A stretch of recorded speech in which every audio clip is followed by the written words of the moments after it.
This is Shifting Our Schools, episode 89, Using Science to Explain the World with Rebekah Cheney.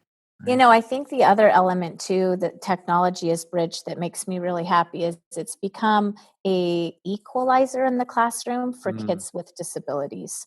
And so many of the things that I'm able to do in terms of scaffolding and differentiating, it's also not public in terms of you can't see who's doing what on the computer. And so it's been really helpful because I have a very large special ed population. Listen up, educators. Are you looking to take your classroom to the next level? The technological shift in education is happening right now. If you're looking to integrate technology into your classroom, you're in the right place. Welcome to Shifting Our Schools with your host, Jeff Udick.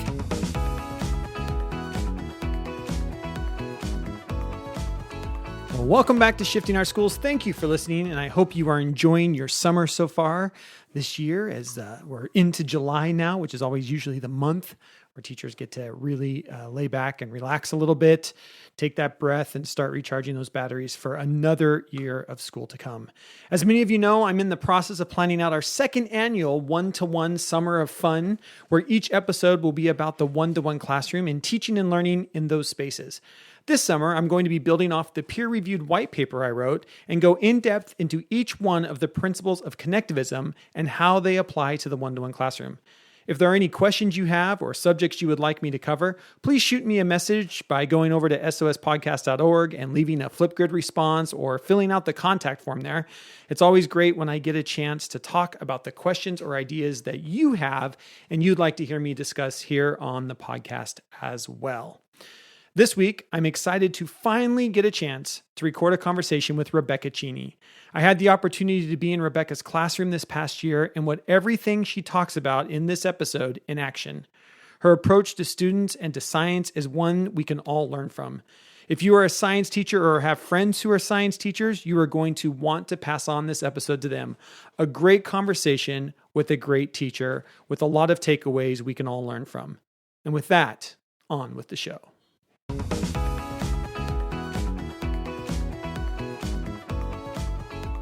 All right. Welcome back to another episode of Shifting Our Schools. I'm so excited for today's conversation. I finally got Rebekah Cheney to find time in her busy schedule to talk about her science classroom.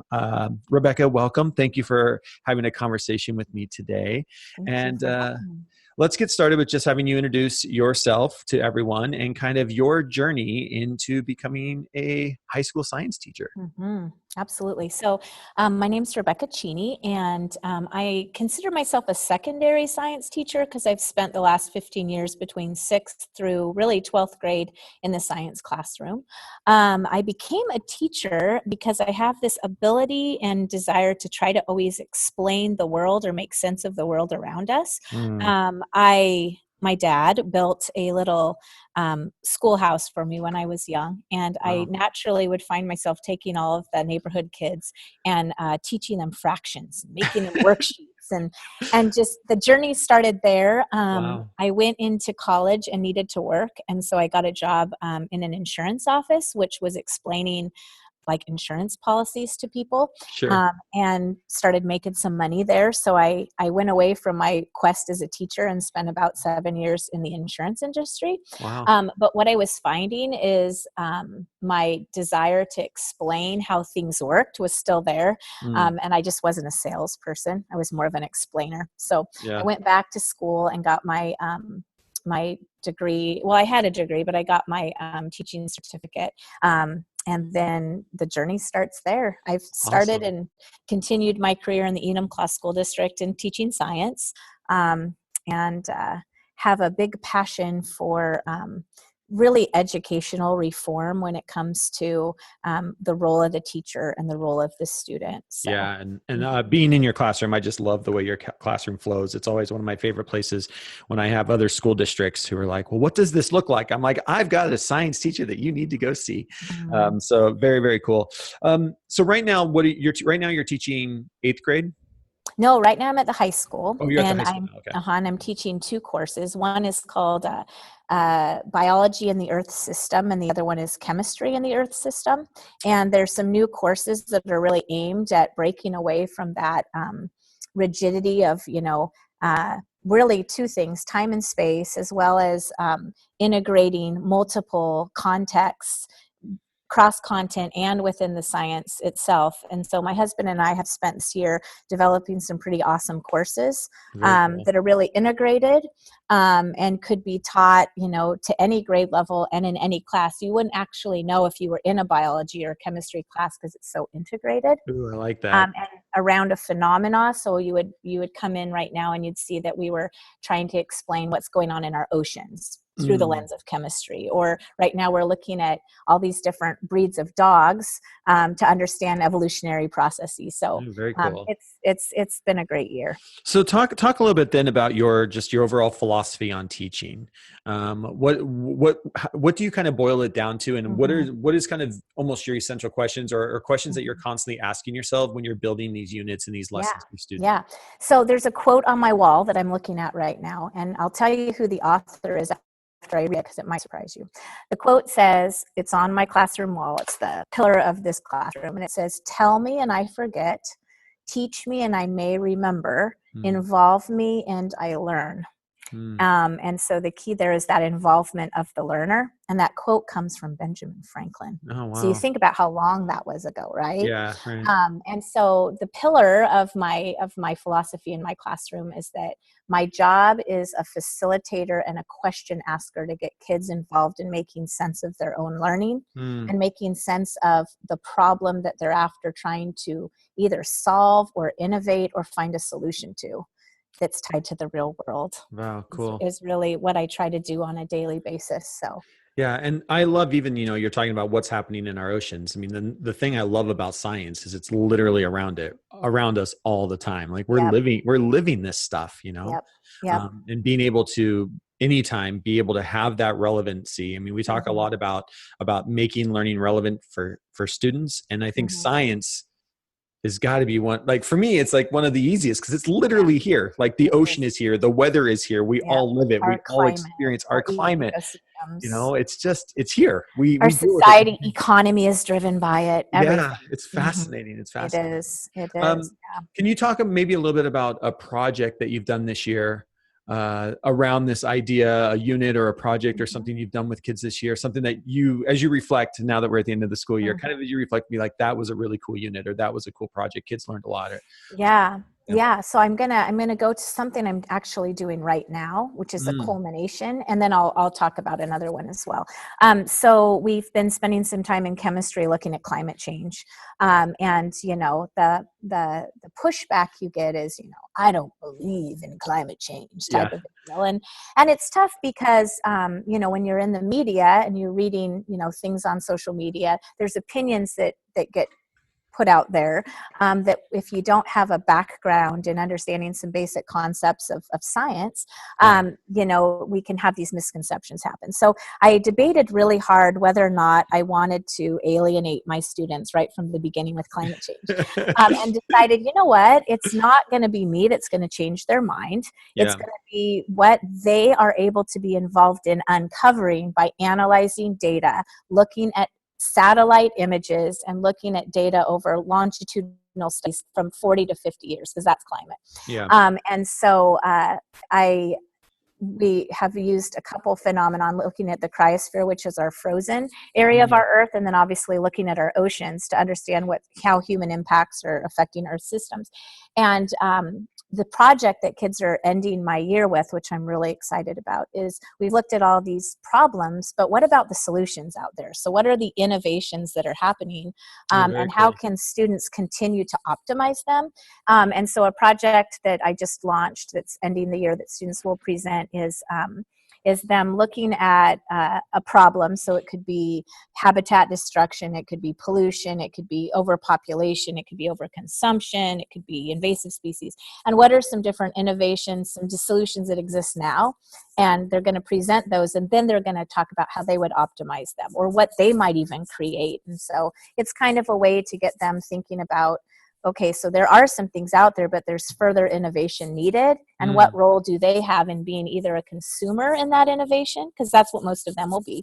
Right. Most of them won't create something, but they don't realize their impact as a consumer. And that's the big one. And so that's a project that we're working on now that I'm excited about. And especially through the lens of, I think so many times people think they're powerless in the impact that they have.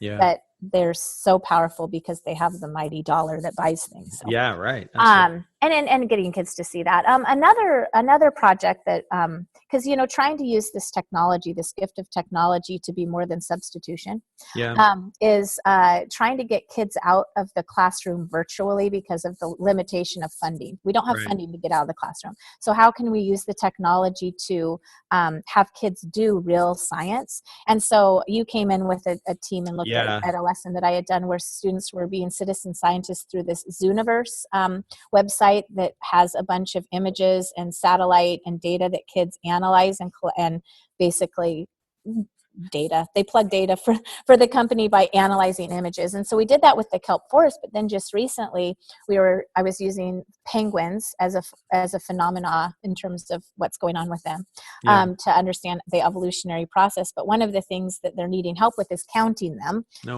And so I found, again, another site through Zooniverse where we went and went to Antarctica, which is cool because you can't go to Antarctica. Yeah, right. Do some citizen science work. So it's just finding ways to utilize the technology to overcome your limitations that you have when you plug 32 kids in a class, and I teach 5 classes, I have 150 students. And so trying to find ways where it's able for them to do that quote that I said, that involvement in real science that has real impact into what they are going to do as their citizens, So anyway.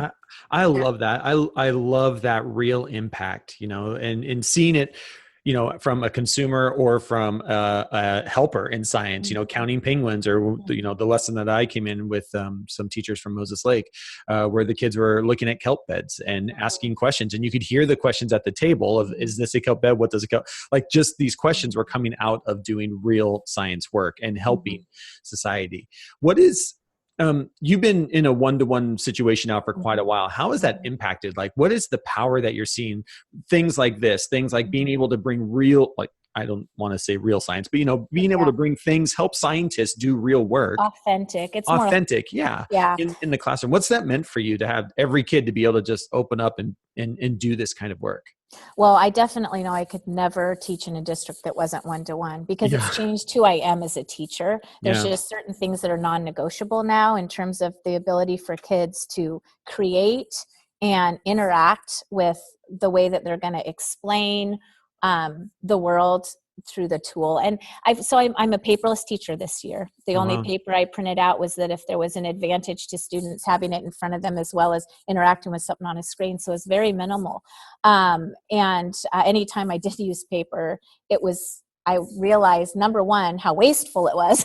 And, just in terms of the stacks and stacks when you have this tool, but also too, just what I appreciate about the one-to-one is that it's I don't know, it's real time, it's instant. The feedback I can get from it is instant. The kids expect it now, which I'm glad. But it's just been, I don't know, I can't really describe what I've done with the technology because it's just become so much of just this class. But I know it's not normal in terms of I don't know. I'm mumbling. Well, I think I love that because I think what I love is you were to the point where you don't even think about it. So when somebody asks you a question like that, you're just like, well, I don't know how to answer it because it just is. I take it for granted. It is there. I could not go back and teach without it. How in the world would you ever, why would you want to? You're at that place I don't understand why this is a question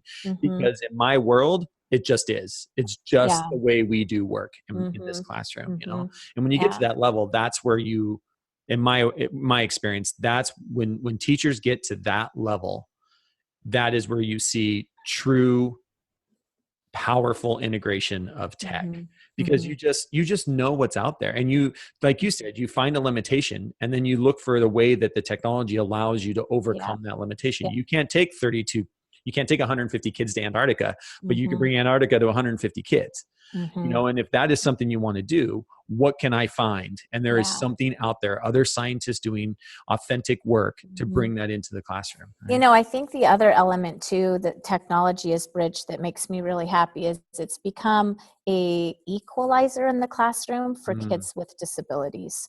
And so many of the things that I'm able to do in terms of scaffolding and differentiating, it's yeah, also not public in terms of you can't see who's doing what on the computer. I And so love it's that. it's been really helpful because I have a very large special ed population, Yeah, the most of any teacher in my department. yeah, And I have very few kids failing. yeah. And I really do credit it to being able to scaffold and differentiate using technology tools. That's been very, very helpful as well. Yeah, that's fantastic. There's just so many powerful things.